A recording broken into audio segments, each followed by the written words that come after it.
আগের দিন ছিল নিউজিল্যান্ড বনাম সাউথ আফ্রিকার প্রথম সেমিফাইনাল ম্যাচ। সেখানে নিউজিল্যান্ড সাউথ আফ্রিকাকে একতরফা হারিয়ে ফাইনালে প্রবেশ করে গেছে। কিন্তু সাউথ আফ্রিকা হেরেছে আর নিউজিল্যান্ড জিতেছে। নিউজিল্যান্ডের এই জয়ের পিছনে সবচেয়ে বেশি যে আনন্দ পেয়েছে তারা হচ্ছে কেকেআর ফ্যান। কেকেআর ফ্যানদের আনন্দের জন্য যে সবচেয়ে প্রধান দুই উৎস তারা হচ্ছে এই দুজন, তিনজন বলা যায়, কারণ রাচিন রবীন্দ্র কিন্তু কেকেআর হয়ে খেলবে এবার। ফিন অ্যালেন আর টিম শেপার্ড। ফিন অ্যালেন 33 বলে 100 করেছে, ইতিহাসে পাতার নাম তুলে দিয়েছে।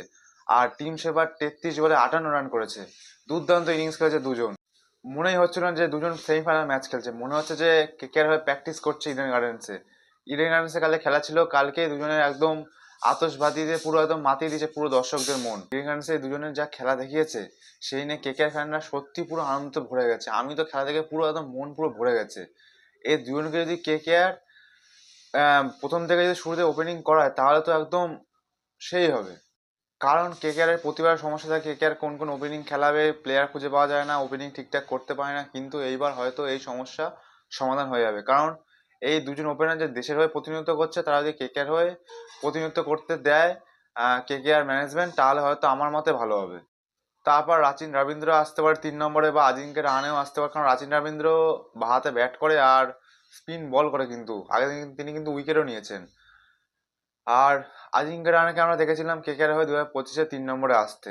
এখন যদি একটু ডিসিশন চেঞ্জ করে কেকেআর ম্যানেজমেন্ট তাহলে হয়তো ভালো হবে। আর ক্যামেরন গ্রিনকে কিন্তু নিয়েছিল অনেক টাকায়, ক্যামেরন গ্রিন কিন্তু খেলাবে কলকাতা, এটা পুরো কনফার্ম। তার পাওয়ালও কিন্তু ভালো হার্ড হিটিং ব্যাটসম্যান আছে, রাসেলের জায়গা কিন্তু সে ভালো পূরণ করতে পারবে। যারা বলছিল কেকেআর এবার ভালো প্রদর্শনী দিতে পারবে না, ভালো প্লেয়ার কিনতে পারেনি, কিন্তু আগের দিন এই দুজনেরই কামাল দেখে সবাই হয়তো চুপ হয়ে যাবে, কারণ এই দুজন কিন্তু বেশি টাকা বিক্রি হয়নি। ফিনাল্যান্ডকে কিন্তু 2 কোটি টাকা কিনেছিল কেকেআর, আর খেলা দেখিয়েছে পুরো 2 কোটি থেকে 20 কোটির খেলা দেখিয়ে দিয়েছে।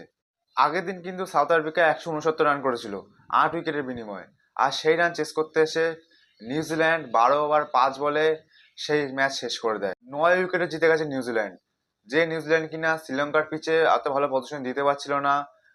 সবাই বলছিল সাউথ আফ্রিকা জিতে হবে, আমি আগের ভিডিও বলেছিলাম যে সাউথ আফ্রিকা খুব ভালোভাবে জিতে হবে, কারণ সাউথ আফ্রিকার ওপেনিং, মিডল অর্ডার, ফিনিশিং সব ঠিকঠাক, কিন্তু সবটাই ভুল করে দিল নিউজিল্যান্ডের দল। সাউথ আফ্রিকা কিন্তু এখানে সবকটা ম্যাচ জিতে আসছিল সেমিফাইনাল খেলতে, কিন্তু নিউজিল্যান্ড কিন্তু ভাগ্যের ভরসায় ছিল যে যে যাবো কি যাবো না এরকম একটা ভাবছিল। কিন্তু নিউজিল্যান্ড যখন সেমিফাইনালে প্রবেশ করলো তখন কিন্তু তারা পুরোপুরি একটা ডমিনেশন দেখিয়ে সাউথ আফ্রিকাকে হারিয়ে ফাইনালে প্রবেশ করে গেছে। আজকে ভারত বনাম ইংল্যান্ডের সেমিফাইনাল 2, এখানে যে জিতবে সে পৌঁছে যাবে ফাইনালে নিউজিল্যান্ডের সাথে খেলতে।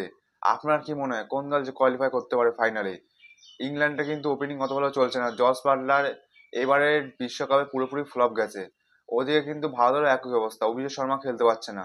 আগের দিন সঞ্জু স্যামসন ওরকম না খেললে হয়তো ওয়েস্ট ইন্ডিজ কাছে হেরে যেত কোয়ার্টার ফাইনাল ম্যাচে। আপনার কি মনে হয় কোন টিম কোয়ালিফাই করতে পারে ফাইনালে? নিচে কমেন্টে অবশ্যই জানাবেন।